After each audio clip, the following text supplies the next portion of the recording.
हमारी सरकार भी वुमेन लेड डेवलपमेंट के मंत्र के साथ आगे बढ़ रही है। हमारे देश में आजादी के इतने साल बाद भी ऐसे कई क्षेत्र थे जिनमें महिलाओं की एंट्री ही बैन थी।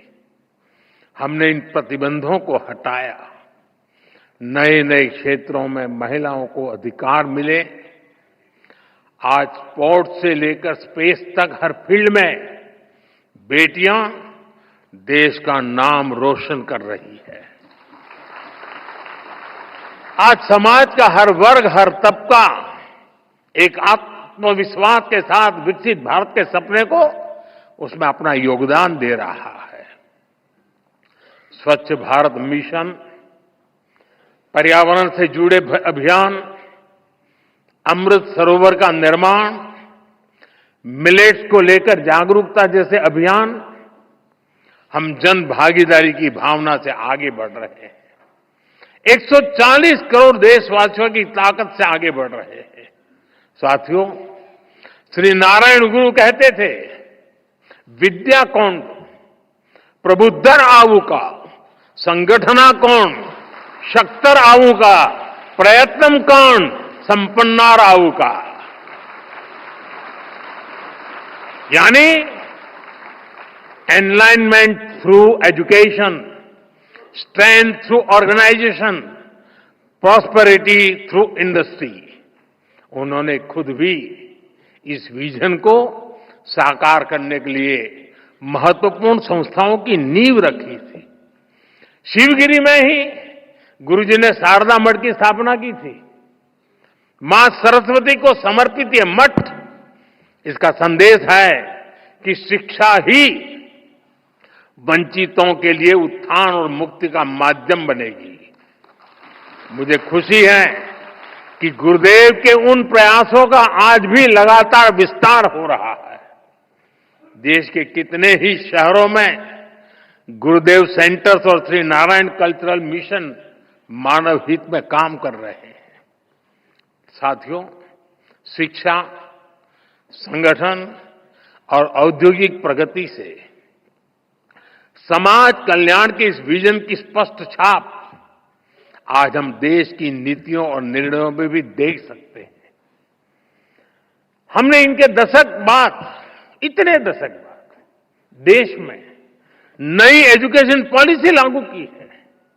नई एजुकेशन पॉलिसी न केवल शिक्षा को आधुनिक और समावेशी बनाती है, बल्कि मातृभाषा में पढ़ाई को भी बढ़ावा देती है।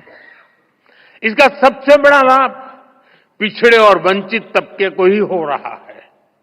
साथियों, हमने पिछले एक दशक में देश में इतनी बड़ी संख्या में नई आईआईटी, आईआईएम, एम्स जैसे संस्थान खोले हैं, जितने आजादी के बाद 60 वर्षों में नहीं खुले थे। इसके कारण आज उच्च शिक्षा में गरीब और वंचित युवाओं के लिए नए अवसर खुले हैं। बीते 10 साल में आदिवासी इलाकों में 400 से ज्यादा एकलव्य आवासीय स्कूल खोले गए हैं। जो जनजातीय समाज कई पीढ़ियों से शिक्षा से वंचित थे, उनके बच्चे अब आगे बढ़ रहे हैं। भाइयों बहनों, हमने शिक्षा को सीधे स्किल और अवसरों से जोड़ा है। स्किल इंडिया जैसे मिशन देश के युवाओं को आत्मनिर्भर बना रहे हैं। देश की औद्योगिक प्रगति, प्राइवेट सेक्टर में हो रहे बड़े रिफॉर्म्स, मुद्रा योजना, स्टैंड अप योजना, इन सबका भी सबसे बड़ा लाभ दलित, पिछड़ा और आदिवासी समाज को हो रहा है। साथियों, श्री नारायण गुरु एक सशक्त भारत चाहते थे। भारत के सशक्तिकरण के लिए हमें आर्थिक, सामाजिक और सैन्य हर पहलू में आगे रहना है। आज देश इसी रास्ते पर चल रहा है। भारत तेजी से दुनिया की तीसरे नंबर की इकोनॉमी बनने की तरफ बढ़ रहा है। हाल में दुनिया ने ये भी देखा है कि भारत का सामर्थ्य क्या है। ऑपरेशन सिंदूर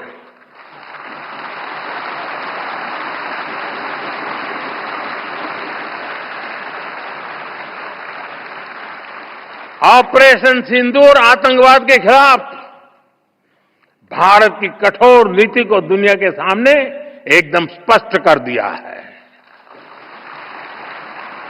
हमने दिखा दिया है कि भारतीयों का खून बहाने वाले आतंकियों के लिए कोई भी ठिकाना सुरक्षित नहीं है।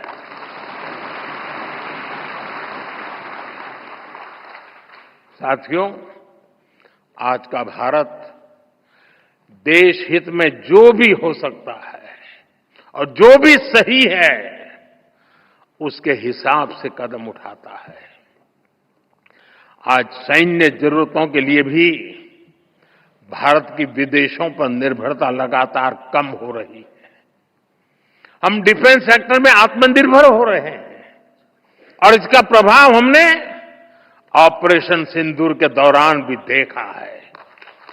हमारी सेनाओं ने भारत में बने हथियारों से दुश्मन को 22 मिनट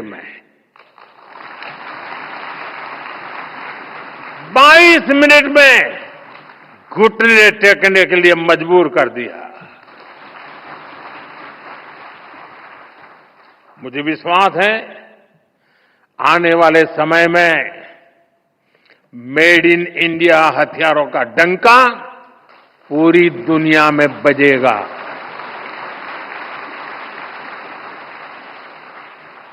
साथियों, देश के संकल्पों को पूरा करने के लिए हमें श्री नारायण गुरु की शिक्षाओं को जन जन तक पहुंचाना है। हमारी सरकार भी इस दिशा में सक्रियता के साथ काम कर रही है। हम शिवगिरी सर्किट का निर्माण करके श्री नारायण गुरु के जीवन से जुड़े तीर्थ स्थानों को जोड़ रहे हैं। मुझे विश्वास है उनके आशीर्वाद, उनकी शिक्षाएं अमृतकाल की हमारी यात्रा में देश को रास्ता दिखाती रहेंगी। हम सब एक साथ मिलकर विकसित भारत के सपने को पूरा करेंगे। श्री नारायण गुरु का आशीर्वाद हम सभी पर बना रहे, इसी कामना के साथ मैं शिवगिरी मठ के सभी संतों को फिर से नमन करता हूं। आप सबका बहुत बहुत धन्यवाद। नमस्कार।